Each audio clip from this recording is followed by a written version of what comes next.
সমাধান দিব। কাজ দুইটি হচ্ছে পরিমাপী দক্ষতা বাড়াই, দলগত কাজের নির্দেশনা। কাগজ কেটে একটি ত্রিমাত্রিক মডেল তৈরি করতে হবে যার দৈর্ঘ্য, প্রস্থ ও উচ্চতা সমান হবে। তাহলে ত্রিমাত্রিক মডেল বলতে আমরা বুঝি যে আয়তাকার ঘনবস্তু অথবা গণক হবে। যেহেতু এখানে দৈর্ঘ্য, প্রস্থ, উচ্চতা সমান বলছে, এজন্য সেটি গণক হবে। দলগতভাবে কাজটি পরিকল্পনা করো এবং সময় মিলে মডেলটি তৈরি করো। প্রশ্ন 1, তৈরিকৃত মডেলটি কী ধরনের? জ্যামিতিক আকৃতি চিহ্নিত করো। তার তৈরিকৃত মডেলটি একটি গণক। 2 নম্বর, তৈরিকৃত মডেলটির আয়তন ও একটি তলের ক্ষেত্রফল নির্ণয় করো।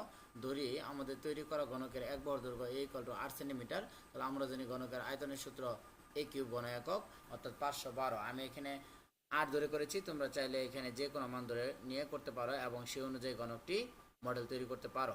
গণকের একটি তলের ক্ষেত্রফল A² বর্গ সেন্টিমিটার অর্থাৎ 64 বর্গ সেন্টিমিটার।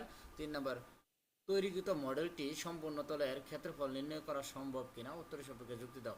হ্যাঁ, তৈরিকৃত মডেলটি সম্পূর্ণ তলের ক্ষেত্রফল নির্ণয় করা সম্ভব। আমরা জানি গণকের সমগ্র তলের ক্ষেত্রফল 6A² বর্গ একক অর্থাৎ 6 × A এর মান ছিল 8 স্কয়ার বর্গ সেন্টিমিটার অর্থাৎ 384 বর্গ সেন্টিমিটার। আমি পরবর্তী উত্তরটি খুব শীঘ্রই দিব, তোমরা আমার সাথেই থাকো। আসসালামু আলাইকুম।